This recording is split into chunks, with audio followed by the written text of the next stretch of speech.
శ్రీ వెంకటేశ్వర స్వామి వారి లడ్డు ప్రసాదం పైన అనేక రకములుగా పంది కొవ్వు, గుడ్డు కొవ్వు కలిసివని ఆ కోట్లాది భక్తుల మనోభావాలు దెబ్బతినే విధంగా, ఆచార వ్యవహారాలు, విశ్వాసాలు దెబ్బతినే విధంగా మాట్లాడడం జరిగింది.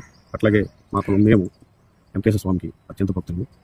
మా కులదేవత అయిన ఎరుకల లాంచారమ్మ ఎరుకు చెప్పడం వల్ల శ్రీనివాసుడు కళ్యాణం జరిగిందని చెప్పేసి ప్రసిద్ధి. మేమందరం ఎంతో భక్తి శ్రద్ధలతోటి, భయభక్తులతోటి వెంకటేశ్వర స్వామిని ప్రధాన దైవంగా కొలుచుకుంటాము. అటువంటి శ్రీవారి లడ్డు ప్రసాదం మీద శ్రీవారి పట్ల అనేక రకాల దుష్ప్రచారాలు జరుగుతున్నందున మనస్తాపం చెంది తీవ్రమైన మనసు గాయపడి ఈరోజు కొల్లూరు పోలీస్ స్టేషన్ వచ్చి కంప్లైంట్ ఇవ్వడం జరిగింది. పోలీసు వారు కంప్లైంట్ తీసుకున్నారు.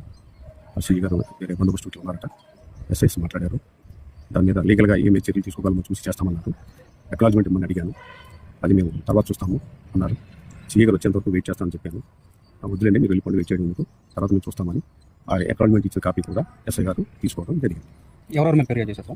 శ్రీ నారా చంద్రబాబు నాయుడు గారు, ఆంధ్ర సీఎం గారు, నారా లోకేష్ గారు, శ్రీ పవన్ కళ్యాణ్ గారు, టీటీడీ ఈవో శ్యామరావు గారు, బిఆర్ నాయుడు గారు, ఈటీవీ అధినేత చిరుకు కిరణ్ గారు, వేమూరు రాధాకృష్ణ గారు, ఏబిఎన్, ఆంధ్రజ్యోతి ఛానల్ పేపరు, అట్లాగే ఈటీవీ, ఈనాడు పేపరు, అలాగే వంశీకృష్ణ మహాన్యూస్ ఛానల్, అట్లాగే ఈ డిబేట్స్ పెట్టి లడ్డు ప్రసాదం పట్ల జిగుషాకరంగా మాట్లాడిన అందరిపైన, ఇంక్లూడింగ్ మీడియా మిత్రులు ఎవరైతే ఉన్నారో, అంటే ఈ ప్రసాదం దేవుని వ్యతిరేకంగాను, లడ్డు ప్రసాదానికి వ్యతిరేకంగాను ఎవరెవరైతే కొంచెం ఇట్లా ఈ విధంగా వినడానికే జిగుప్స కలిగించే విధంగా డిబేట్లు పెట్టి అసభ్యకరమైన పదాలు ఉపయోగించారు వారందరిపైన, ఇంకెవరో ఉంటే వాళ్ళందరిపైన ఏ తేదీలో ఇప్పుడు ఎక్కడెక్కడ ఏ విధంగా చేశారు అనేది పునఃస్పష్టంగా రాసి రిపోర్ట్ ద్వారా ఇవ్వడం జరిగింది.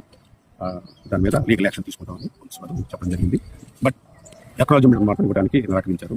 అది కొంచెం వెయిట్ చేసి చూస్తాను, అక్నాలజ్మెంట్ తీసుకుంటాను, లేదంటే నెక్స్ట్ ప్రొసీజర్ ఫాలో. మీరు ఇంత దూరం వచ్చి కంప్లైంట్ అయ్యే కారణం సార్? అక్కడ నేను ప్రస్తుతం నేను నివాసం ఉండేది విజయవాడలోనే, ప్రస్తుతం మెడికల్ లీవ్లో ఉన్నాను. అంతకుముందు ఎక్కడ చేశారు? ఇది ఫస్ట్గా సెక్రటేరియట్లో సమ్ ఎమ్మెల్యేస్ మినిస్టర్స్ అలా సమావేశంలో ఇది ఫస్ట్గా సీఎం గారు మాట్లాడడం జరిగింది. అందుకని చెప్పేసి నా పాయింట్ ఆఫ్ జ్యూరిడిక్షన్కి వస్తుంది కాబట్టి ఇక్కడ రావడం జరిగింది. మీరు ఎక్కడ డ్యూటీ చేస్తారు సార్? నేను యాక్చువల్గా డిటీసీ శ్రీకాకుళంలో ఉండాను. అక్కడ నుంచి మెడికల్ లీవ్లో వచ్చాను. ఆ తర్వాత నన్ను పీటీసీ అనంతపురం అటాచ్మెంట్ చేయడం జరిగింది. ఇంకా నాకు ఇష్టం లేక నేను మెడికల్ లీవ్ కంటిన్యూ చేస్తున్నాను.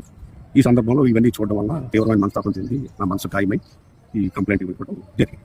మీరు ఏదో వాలంటీర్ రిటైర్మెంట్ అడిగినా కూడా ఇవ్వడం లేదు, గవర్నమల్ని ఇబ్బంది పెడుతుంది అన్నట్లుగా తెలిసింది. అంటే వాలంటీర్ రిటైర్మెంట్ ఇచ్చానండి. ఇస్తే అది డేట్ ఎక్స్పైరీ అని చెప్పేసి మళ్ళీ రిటర్న్ చేశాను. మళ్ళీ ఫ్రెష్ అప్లికేషన్ మళ్ళీ ఇవ్వడం జరిగింది. అది మార్చి 31 వరకు లోపు ఇవ్వమని రిక్వెస్ట్ పెట్టాను. బట్ అది ఇంతవరకు జరగాలి.